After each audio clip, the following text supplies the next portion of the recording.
irmão, essa é a energia do Piqui misturado com Gueromba. Estamos em Goiânia e essa é a série Novos Caminhos. E eu tenho uma palavra de Deus para você agora, e que tem o poder para mudar a sua história para sempre. Eu vi que você provavelmente já sabe, quando os nossos planos dão errado. Esse é o tema da mensagem. Só que você vai descobrir que existe um plano que é maior e melhor do que o seu. E desse plano você não consegue fugir. Você pode atrapalhar, mas você não pode fugir.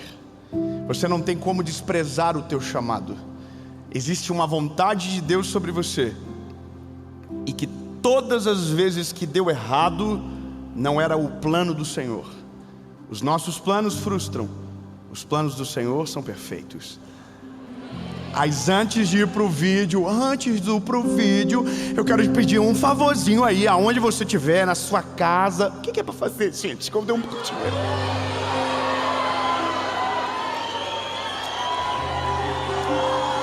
Curte o vídeo, comenta, compartilha. Se inscreve no canal, a gente está chegando a quase 10 milhões de inscritos.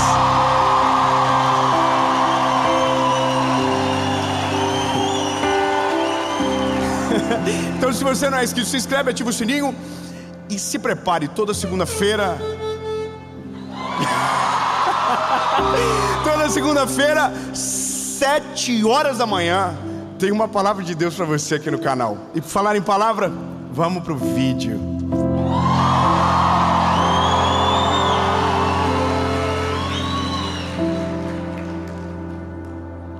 Não estava preparado para a buzina, mas gostei.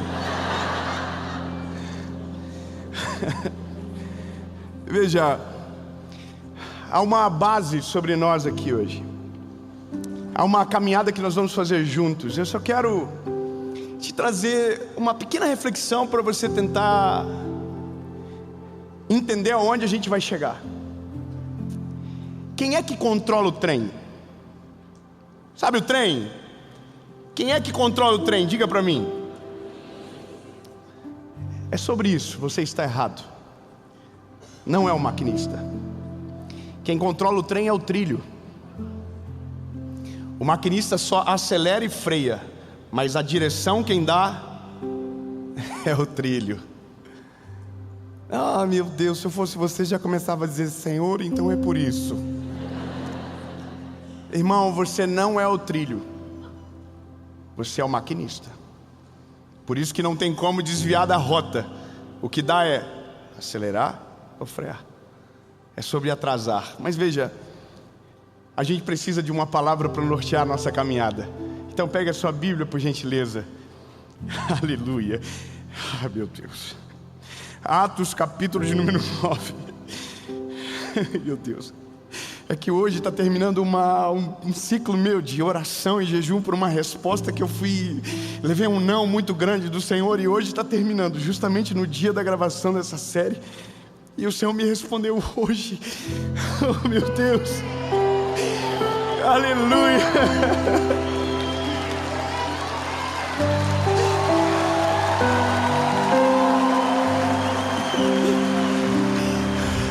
É o Senhor que faz. Atos 9 diz: e Saulo, respirando ainda ameaças de morte contra os discípulos do Senhor, foi ao sumo sacerdote e pediu cartas para Damasco, para as sinagogas, para que quando ele encontrasse homens e mulheres que eram do caminho, ou aqui leia-se de Jesus, ele pudesse trazê-los presos a Jerusalém. E enquanto ele viajava, ao aproximar-se de Damasco, de repente, brilhou uma luz. Ai, meu Deus.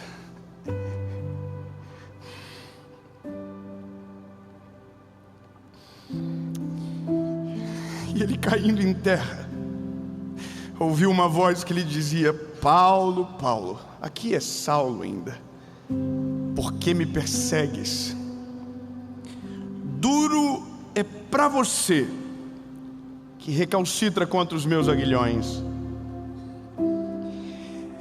Veja, quando Saulo saiu de casa, ele tinha uma missão muito clarificada. Ele estava indo para perseguir cristãos. Essa é a história de Saulo, um homem inteligente, criado aos pés de Gamaliel, e que, assim como os mestres da sinagoga, assim como as autoridades religiosas, se revoltaram com o movimento que Jesus gerou. Ficou dodói. Quando Jesus começa a fazer movimentos, existe gente que vai celebrar, mas existe gente que vai ficar endemoniado. Isso é normal na nossa vida. Quando Deus começa a fazer algo sobrenatural na tua casa, na tua família, o inferno se levanta. Isso é normal. Saulo é um perseguidor de cristãos e ele tem uma agenda. O que é a agenda? O plano dele. E para o plano dele acontecer, ele vai e pede uma autorização, e ele consegue a autorização. Ou seja, ele tem tudo aquilo que ele precisa para perseguir os cristãos. Só que no caminho, perto, ele não estava longe, ele estava perto, pertinho de Damasco. A Bíblia diz que uma luz sobremaneira desceu sobre ele, caiu do cavalo, e ouviu-se uma voz do céu que todos ouviram: Paulo, ou Saulo, Saulo, por que me persegues? Veja, isso é uma história sobre conversão, sobre alguém que vai ser transformado de um perseguidor de cristãos a um grande homem de Deus, que iria pregar Jesus em todos os lugares do mundo, e que seria perseguido por amor ao Evangelho. Só que não era o plano original dele.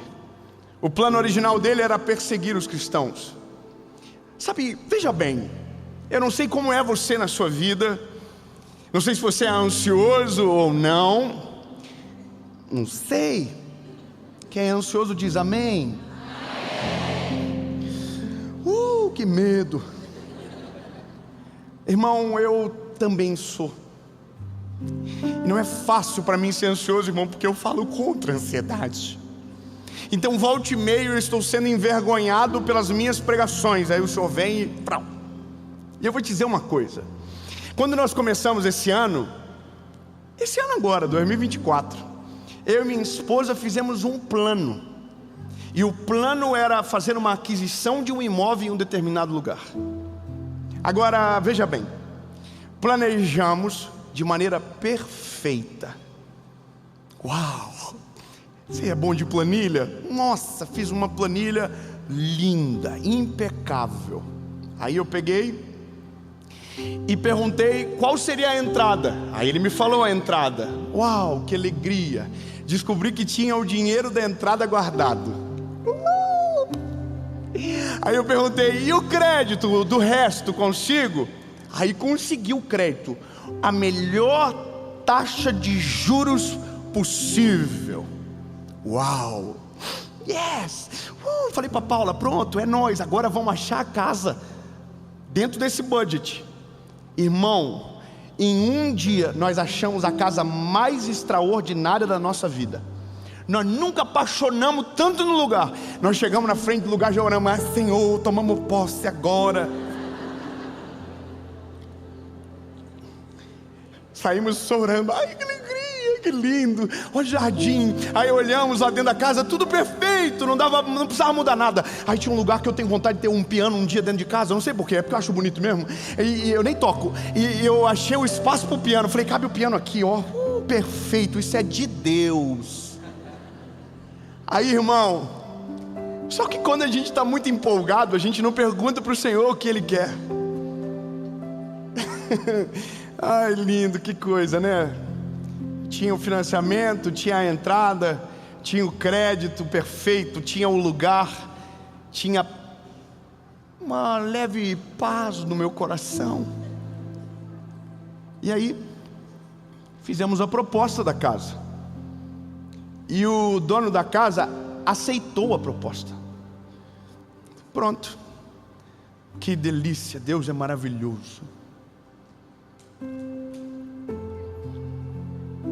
Suspense. Estava tudo certo, agenda preparada, tudo organizado. Vou viver a minha vontade, o que eu sonhei.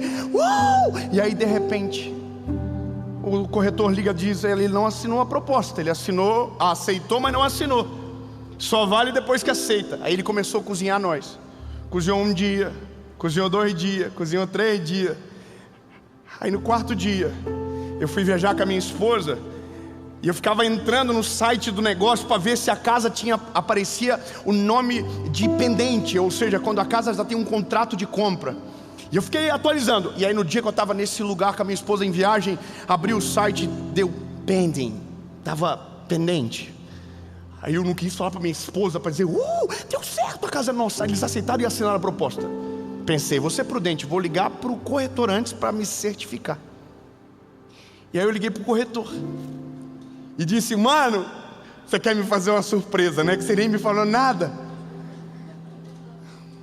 Falou: do quê? Falei: eles assinaram a proposta.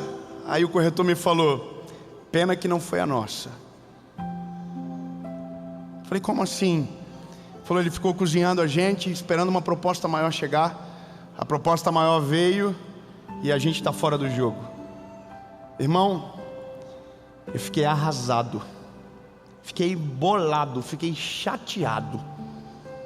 Aí eu me lembro que eu dizia para minha esposa: eu nem queria mesmo.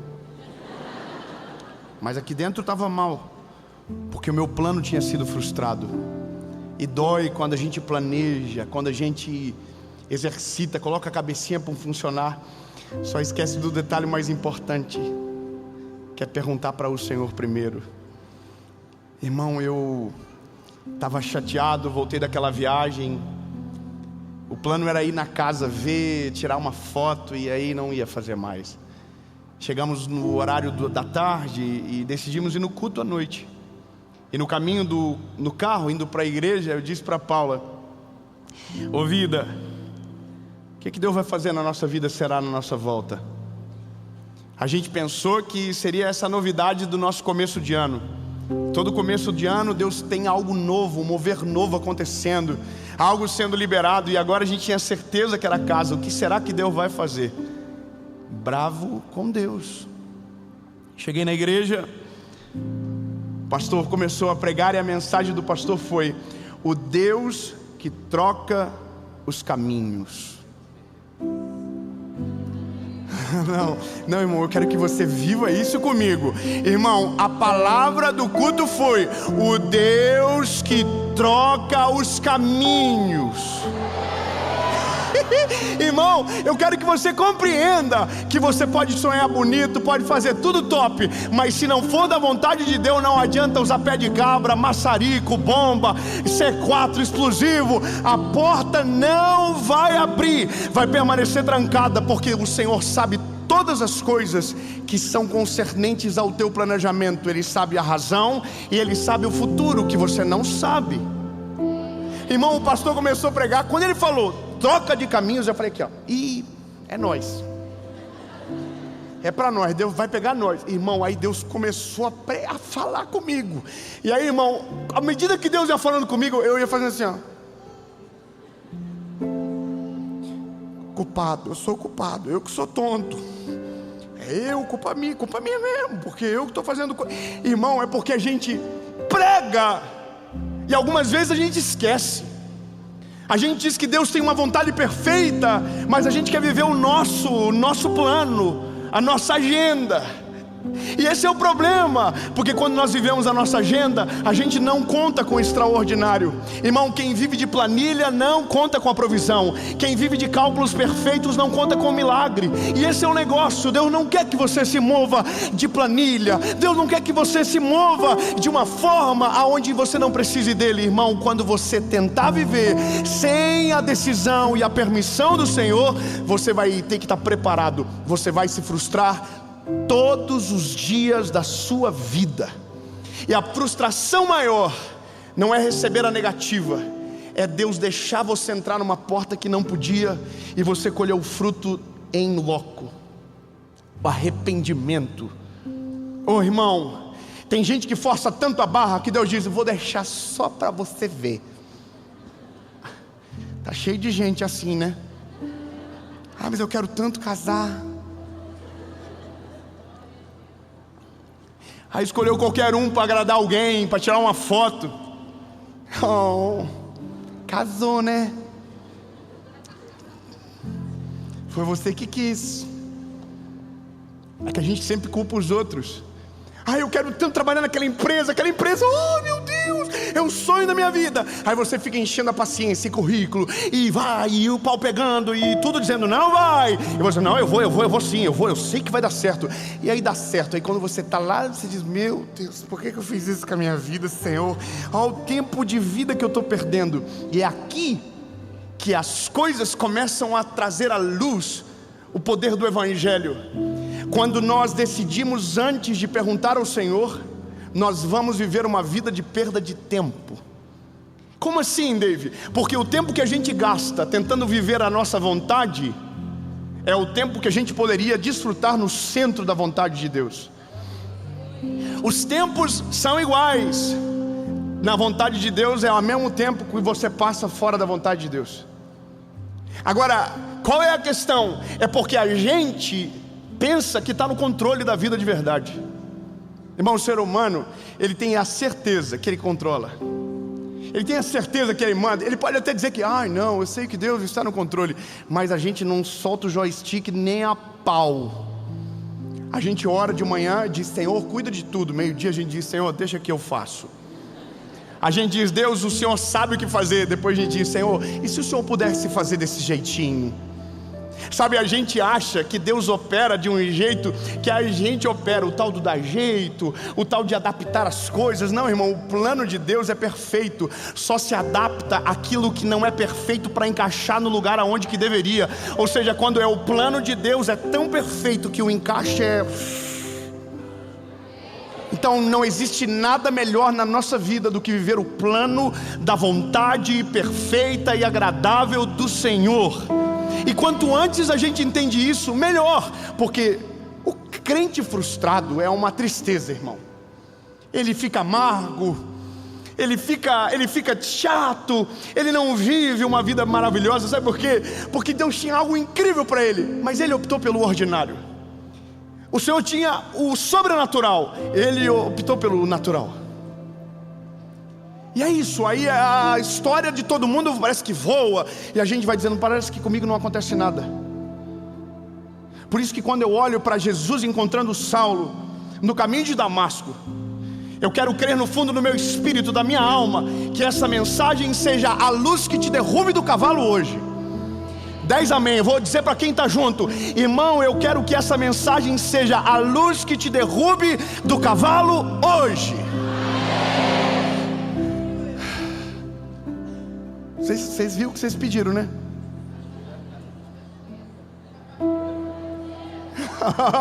Você tem certeza? Esse homem me derruba do cavalo. Não, senhor, eu estou brincando. Deixa. Não, irmão, é melhor cair no cavalo antes de chegar no endereço. Deixa eu ser claro para você. Não deu certo a casa. Quando eu voltei para o Brasil, que eu cheguei na minha casa, eu descobri o porquê de não ter dado certo. Havia uma outra grande porta se abrindo. Ai, meu Deus do céu. Se eu tivesse entrado por aquela porta, a outra porta seria fechada. Muito obrigado, Senhor, porque me derrubou no cavalo antes de chegar no endereço. Obrigado, Senhor, porque parou os planos. Obrigado.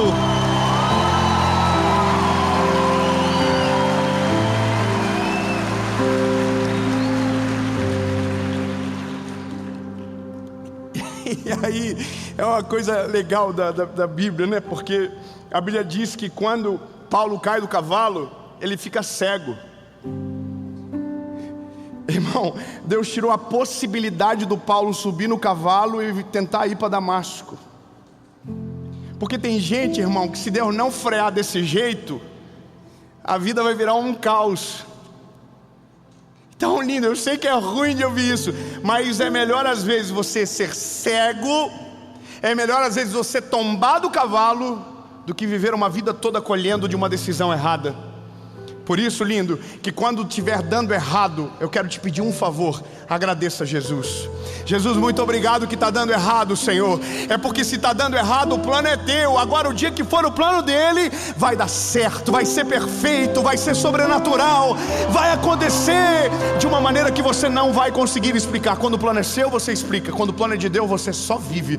Porque não dá para explicar, não dá para viver, não dá para dizer. O milagre é tão sobrenatural que a gente olha para ele, olha para a gente e diz: meu Deus, mas não tem nada a ver comigo, não tem nada a ver com o que eu planejei. É óbvio que não, meu lindo. O plano de Deus é maior do que você, vai mais longe, é mais alto, é infindável. Então se deu errado, muito obrigado, Jesus. Só dá errado o plano que é nosso. Fala para o irmão que está perto de você, eu sei que você gosta disso. Fala para ele: se dá errado, é porque o plano é seu.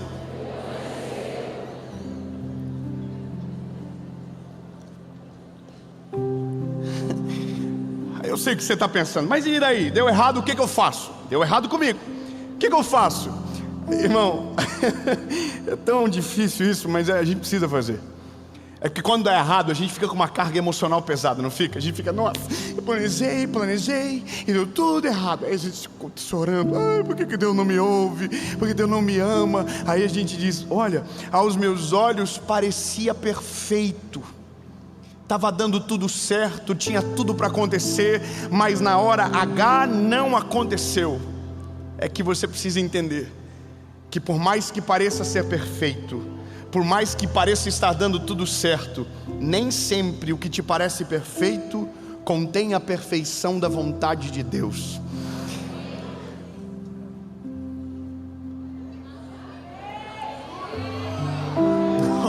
Não, irmão, eu vou melhorar.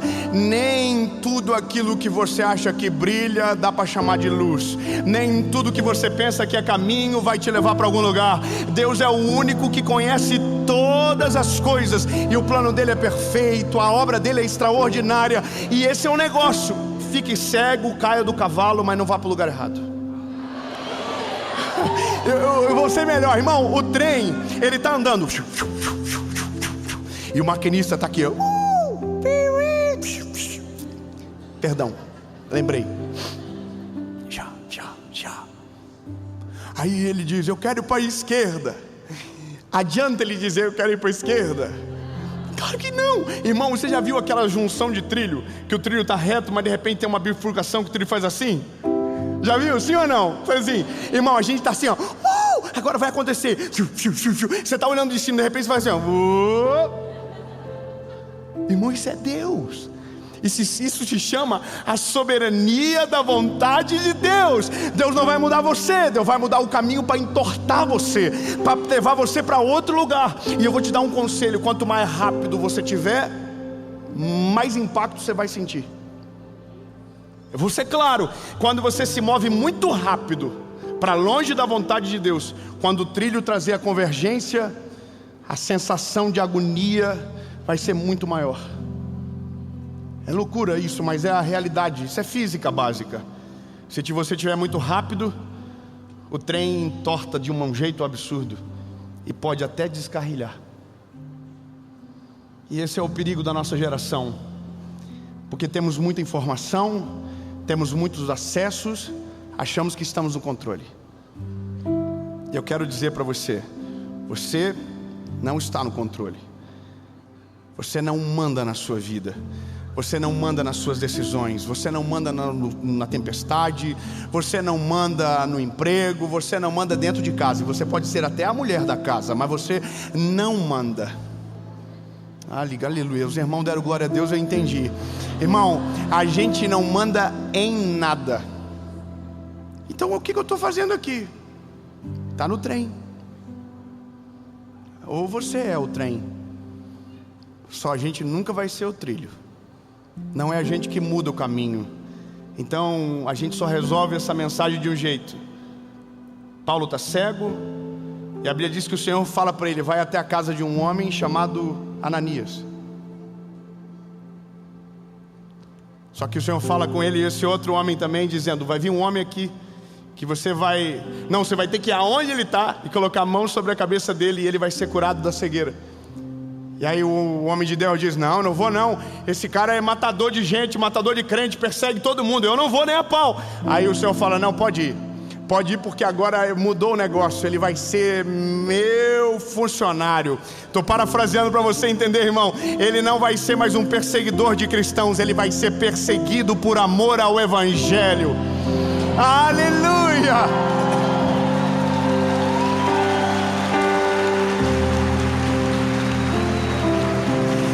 E é por isso que quando dá errado, a gente não pode se frustrar. Porque quando é a vontade de Deus, se dá errado, está dando certo. Se as coisas aparentemente saíram do teu controle, é porque Deus está trazendo para a mão dele. Se você sente que o que você planejou não acontece, é porque o que Ele está planejando está em andamento na sua vida. E eu quero que você saiba, é muito melhor do que você planejou. Então, meu lindo, não deu certo, sacode a poeira da chinela, coloca a mochila nas costas e diz: Senhor, se não deu aqui, o Senhor tem algo muito melhor. E para esse lugar eu irei, em nome de Jesus.